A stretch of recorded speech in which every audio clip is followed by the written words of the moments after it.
Hello friends, আসসালামু আলাইকুম। কেমন আছেন সবাই? আশা করি সবাই অনেক ভালো আছেন। এসকে গ্রাফিক্স চ্যানেল আপনাকে স্বাগতম। বন্ধুরা, কম্পিউটার স্ক্রিনে দেখতে পাচ্ছেন সুন্দর একটা ফ্লাওয়ার। এই ফ্লাওয়ারটি আমি অ্যাডোবি ইলাস্ট্রেটর সফটওয়্যার সাহায্যে ক্রিয়েট করেছি। এই কাজটি শিখতে ভিডিওটির প্রথম থেকে শেষ পর্যন্ত দেখুন, আর ভিডিওটি ভালো লাগলে ভিডিওতে একটি লাইক দিবেন। আর আপনারা যদি আমার চ্যানেল নতুন দর্শক হয়ে থাকেন, প্লিজ আমার চ্যানেলটি সাবস্ক্রাইব করে পাশে থাকবেন। ফাইলটা আমি ক্লোজ করে দিচ্ছি। কাজটা আমি কীভাবে করেছি প্রথম থেকে দেখাচ্ছি।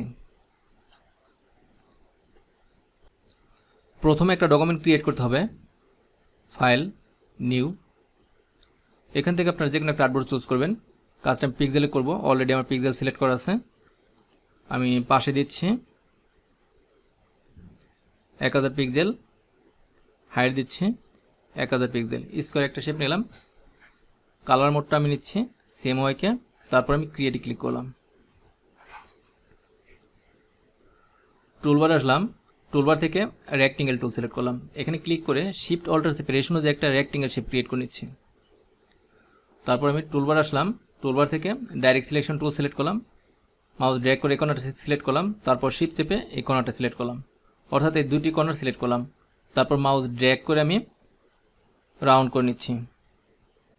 অফসেট পাথ ক্রিয়েট করব। কন্ট্রোল অল্টার পি প্রেস করবেন, অফসেট পাথ চলে আসবে। শর্টকাট, আপনি চাইলে এই শর্টকাটটা ক্রিয়েট করতে পারেন। শর্টকাট ক্রিয়েট করার জন্য আপনারা এডিটে আসবেন, কিবোর্ড শর্টকাটে আসবেন। টুল থেকে আপনারা মেনু কমান্ড সিলেক্ট করবেন। তারপর অবজেক্টে ক্লিক করবেন, একটু নিচের দিকে আসি, পাথ, আর একটু নিচে আসে, অফসেট পাথ। দেখতে পাচ্ছেন আমার shortcut key control alt P দেওয়া আছে, এর জন্য কন্ট্রোল অল্টার পি প্রেস করলেই অফসেট পাথ চলে আসছে। আপনারা চাইলে অন্য কোনো কমান্ডও ইউজ করতে পারেন। আমি দেখাচ্ছি। এই কমান্ডটা সিলেক্ট করলাম, কিবোর্ড থেকে ডিলিট কি প্রেস করলাম, তারপর ক্লিয়ারে ক্লিক করলাম।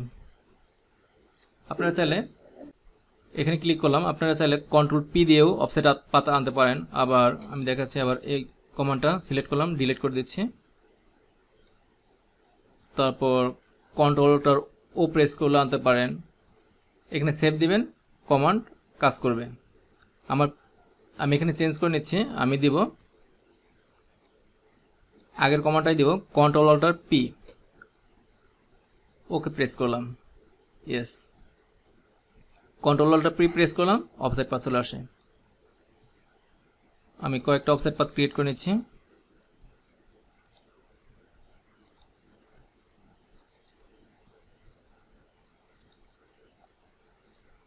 তারপর আমি সিলেকশন টুল সিলেক্ট করলাম, মাউস ড্র্যাগ করে ধরলাম। স্টক লাইনটা একটু মোটা করে নেই।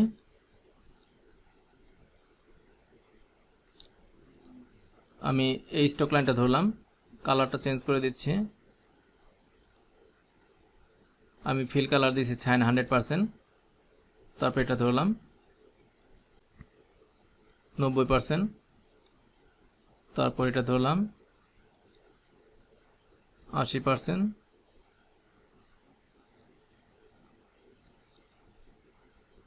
70%।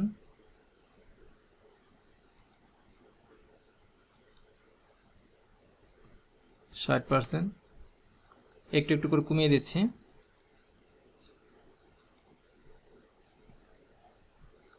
50%।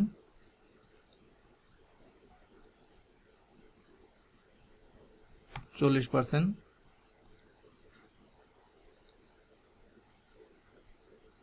30%। 20%।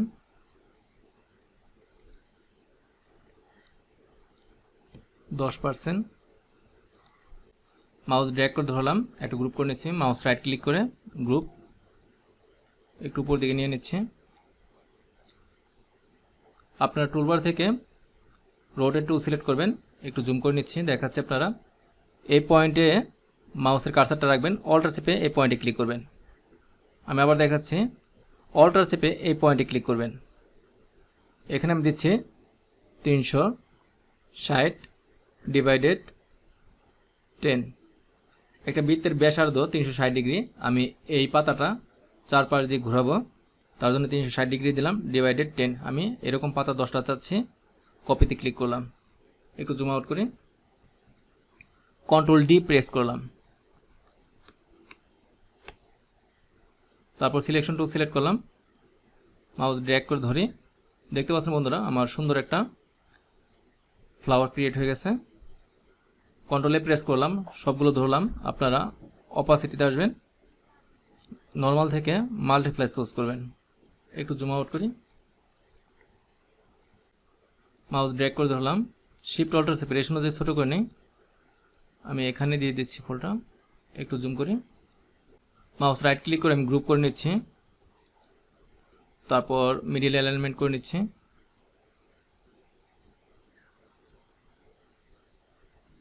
আপনারা চাইলে, আমি দেখাচ্ছি একটু জুম করে, আপনারা চাইলে স্টক লাইনটা, কালো স্টক লাইনটা চেকন করে দিতে পারেন। আমি 4 করে দিচ্ছি।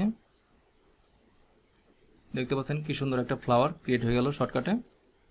ফাইলটা আমি সেভ দিব, ফাইল সেভ এস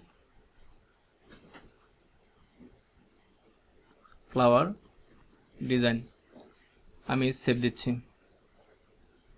ওকে বন্ধুরা, আমার দেখুন সিম্পল স্টেপ ফলো করে আপনারা অ্যাডোবি ইলাস্ট্রেটর সফটওয়্যার ইউজ করে ভেক্টর ফ্লাওয়ার ক্রিয়েট করতে পারেন। আমার এই টেকনিকটি ভালো লাগলে ভিডিওতে একটি লাইক দিবেন। আর আপনারা যদি আমার চ্যানেল নতুন দর্শক হয়ে থাকেন, প্লিজ আমার চ্যানেলটি সাবস্ক্রাইব করে পাশে থাকবেন। কথা হবে নেক্সট ভিডিওতে, সে পর্যন্ত সবাই ভালো থাকবেন। আল্লাহ হাফেজ।